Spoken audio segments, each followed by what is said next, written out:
இனிமே கண்ணை மூடிட்டு கடலை எண்ணெய் வாங்கலாம். ஏன்னா மந்த்ரா கடலை எண்ணெய் இதயத்தின் தயாரிப்பு. வளர்ச்சியும் வாய்ப்புகளும் தொடர தமிழும் தமிழகமும் தலை நிமிர மோடியின் கேரண்டி இருக்கு. பயம் எதற்கு? மயிலாடுதுறை செம்மங்கலம் பகுதியில் உள்ள தனியார் பள்ளியில் கடந்த 2ஆம் தேதி இரவு சிறுத்தை நடமாட்டம் இருந்தது.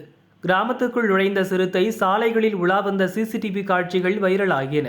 சிறுத்தையை தேடும் பணிக்கு 10 குழுக்கள் அமைக்கப்பட்டது. சிறுத்தை நடமாடும் பகுதியாக கணிக்கப்பட்ட 3 இடங்களில் இரும்பு கூண்டுகள், சென்சார் பொருத்திய கேமராக்கள் பொருத்தி வன அதிகாரிகள் கண்காணித்தனர்.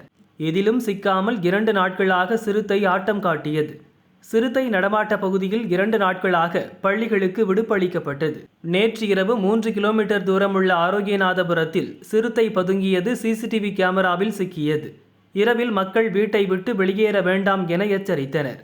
முன்னெச்சரிக்கை நடவடிக்கையாக ஆரோக்கியநாதபுரத்தில் உள்ள 9 பள்ளிகளுக்கு இன்று விடுமுறை அளித்து கலெக்டர் மகாபாரதி உத்தரவிட்டார்.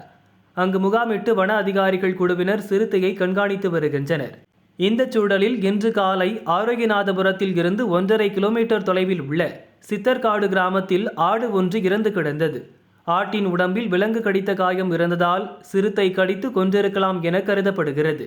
இரவு 11 மணி அளவில் அரை மணி நேரம் நாய்கள் குறைத்ததாகவும் காலையில் பார்க்கும்போது ஆடு இறந்து கிடப்பதாகவும் அப்பகுதியினர் தெரிவித்தனர். மருத்துவ குழுவினர் ஆட்டை பரிசோதனை செய்த பின்னரே உறுதிப்படுத்த முடியும் என வன அதிகாரிகள் தெரிவித்தனர்.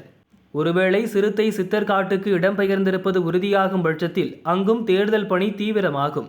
இந்த சம்பவத்தால் சித்தர்காடு பகுதி மக்கள் அச்சமடைந்துள்ளனர்.